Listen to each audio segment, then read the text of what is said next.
Saudara, hari ini Jumat 3 Maret 2023. Kita ada di hari ke-10 Minggu Prapaskah.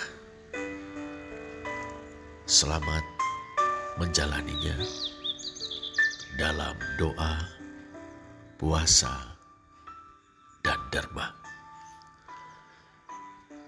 Dalam Markus 10 ayat 35 sampai dengan 37 kita membaca.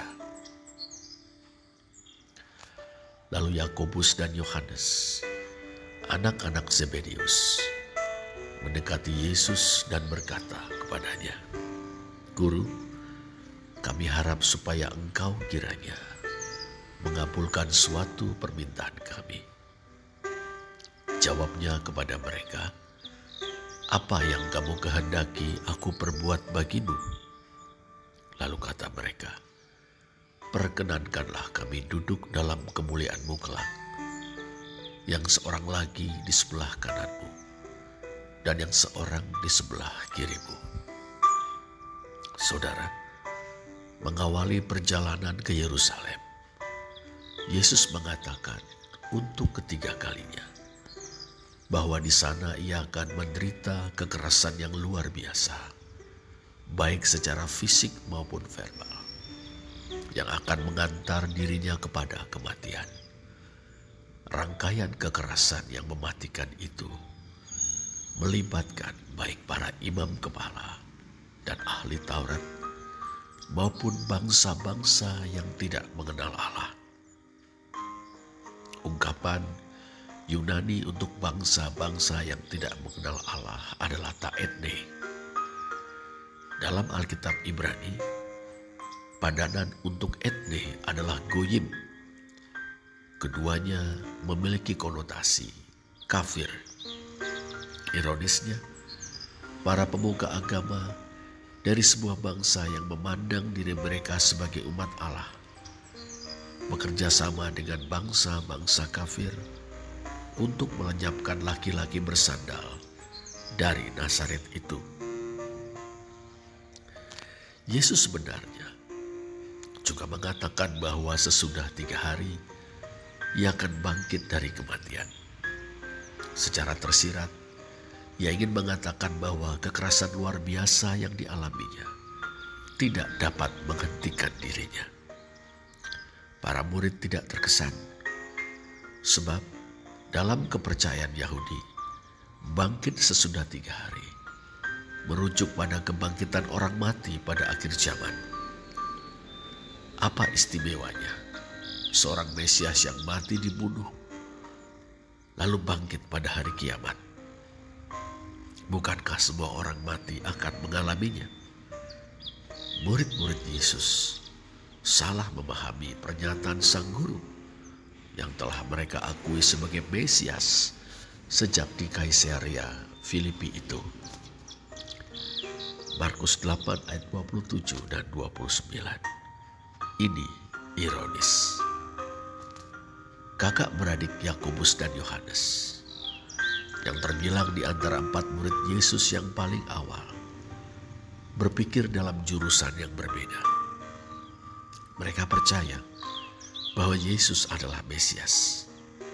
Mereka berpikir bahwa Yesus akan menderita, mati, kemudian kelak bangkit pada akhir zaman.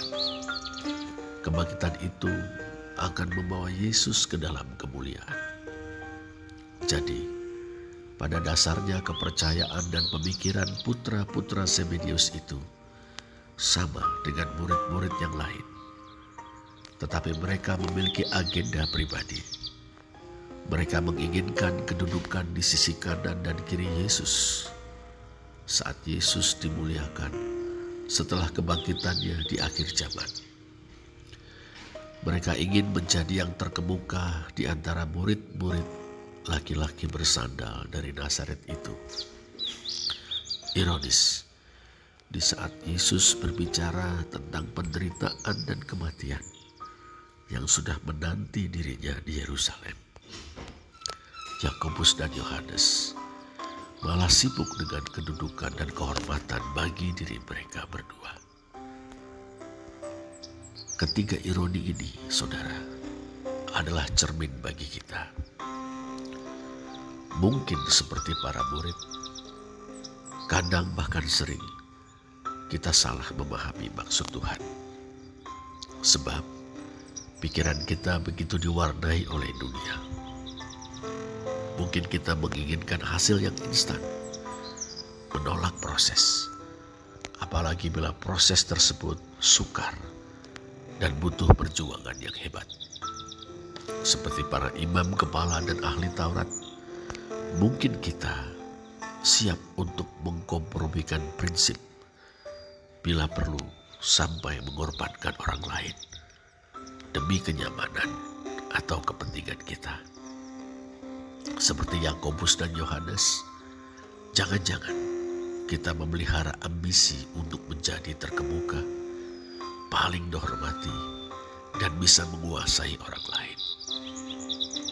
Kiranya di masa prapaskah ini, Allah menolong kita untuk mengikis ketiga ironi ini dari dalam hati dan pikiran kita. Mari kita berdoa. Bapa Surgawi, sebagai anak-anak-Mu kami mengakui bahwa kami sering lebih mengikuti ide, keyakinan, dan nilai-nilai dunia daripada yang diajarkan dan diteladankan oleh Tuhan Yesus Kristus. Akibatnya, hidup kami menjadi ironi, bukan kesaksian yang menjadi berkat dan terang bagi sesama kami. Ampunilah kami ya Bapa, sucikanlah hati dan pikiran kami, murnikanlah motivasi kami, teguhkanlah kami dalam mengiring Tuhan kami Yesus Kristus. Demi Kristus kami berdoa. Amin.